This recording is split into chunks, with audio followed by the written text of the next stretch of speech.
Hey you guys, welcome back to my channel. तो आज मैं आप लोगों के साथ डिस्कस करने वाली हूँ कि ऐसा कौन कौन सा फ्रूट और वेजिटेबल हमें खाना चाहिए जिसकी वजह से हमारे बॉडी के अंदर जो कोलेस्ट्रॉल का लेवल बढ़ गया है वो कम हो पाए। जब हमारी बॉडी में कोलेस्ट्रॉल का लेवल बढ़ जाता है तो ये बहुत सारे डिजीज़ का साइन होता है, जैसे कि kidney disease, liver disease, hypertension, diabetes, heart stroke, hyperlipidaemia. ये सारी जो चीज़ें होती है कोलेस्ट्रॉल के लेवल की बढ़ने की वजह से ही होती है। सबसे पहले अगर हम लोग फ्रूट की बात करें तो हमें अपने डाइट में बेरीज और ग्रेप्स को सबसे पहले ऐड करना चाहिए, क्योंकि इसके अंदर फाइबर और एंटीऑक्सीडेंट बहुत ही प्रचुर मात्रा में पाई जाती है, जो बैड कोलेस्ट्रॉल को कम करने का काम करता है और गुड कोलेस्ट्रॉल को बढ़ाने का काम करता है। इसलिए हमें इसे अपने डाइट में ज़रूर शामिल करना चाहिए। नेक्स्ट फ्रूट की बात करें तो नेक्स्ट है एप्पल। एप्पल को भी हमें अपनी डाइट में शामिल करना चाहिए, क्योंकि इसके अंदर पॉलीफिनॉल्स और फाइबर बहुत ही अच्छी मात्रा में पाई जाती है, जो कि गुड कोलेस्ट्रॉल को बढ़ाने का काम करती है और बैड कोलेस्ट्रॉल को कम करने का काम करती है। नेक्स्ट फ्रूट है बनाना। बनाना के अंदर पोटेशियम और फाइबर पाई जाती है, जो हमारे ब्लड के अंदर बैड कोलेस्ट्रॉल है उसको कम करने का काम करता है।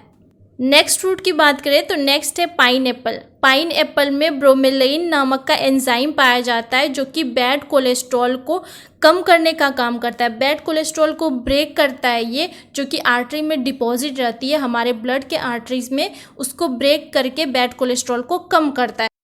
और इसके अंदर फाइबर भी बहुत ही अच्छी मात्रा में पाई जाती है, जिसकी वजह से कोलेस्ट्रॉल का लेवल कम होता है और ये हमारे इम्यून सिस्टम के लिए भी काफ़ी अच्छा होता है। इसके अंदर विटामिन B6 भी प्रेजेंट होता है, जो कि ब्लड सेल के फॉर्मेशन में भी हेल्पफुल होता है। तो ओवरऑल पाइनएप्पल हमारे हेल्थ के लिए बहुत ही अच्छा होता है।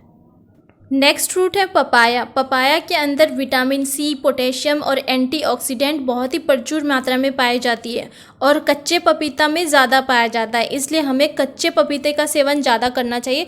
कच्चे पपीते का आप या तो सब्जी बना के खा सकते हैं या फिर इसका हलवा बना के भी खा सकते हैं। तो आपको पपाया को भी अपने डाइट में ज़रूर शामिल करना चाहिए, ये बैड कोलेस्ट्रॉल को कम करने का काम करता है। अब हम लोग कुछ वेजिटेबल्स को भी देख लेते हैं जो हमारी बॉडी के अंदर कोलेस्ट्रॉल को लेवल को कम करता है। सबसे पहले आता है बीन्स। बीन्स के अंदर बहुत ही अच्छी मात्रा में फाइबर पाई जाती है। उसके बाद आता है चना। चना को भी हमें अपनी डाइट में शामिल करना चाहिए। इन दोनों में बहुत ही अच्छी मात्रा में फाइबर होता है, जो कि हमारे बैड कोलेस्ट्रॉल को कम करता है। नेक्स्ट आता है टोमेटो। टोमेटो को भी हमें शामिल करना चाहिए, क्योंकि इसके अंदर लाइकोपीन और विटामिन C बहुत ही अच्छी मात्रा में पाई जाती है, जो कि कोलेस्ट्रॉल के लेवल को कम करता है। नेक्स्ट है पालक। पालक को भी हमें अपनी डाइट में शामिल करना चाहिए और ये बहुत ही अच्छा सोर्स है कोलेस्ट्रॉल के लेवल को कम करने के लिए। नेक्स्ट है ब्रोकली। ब्रोकली को भी हमें अपनी डाइट में शामिल करना चाहिए। फिर टर्मेरिक, हल्दी जो होती है, हल्दी को भी शामिल करना चाहिए। फिर आता है गार्लिक। गार्लिक के अंदर विटामिन C, एलिसिन, ये सारी चीज़ें पाई जाती है। एंटीऑक्सीडेंट होता है एलिसिन एक तरह का, तो ये हमारे कोलेस्ट्रॉल के लेवल को कम करता है।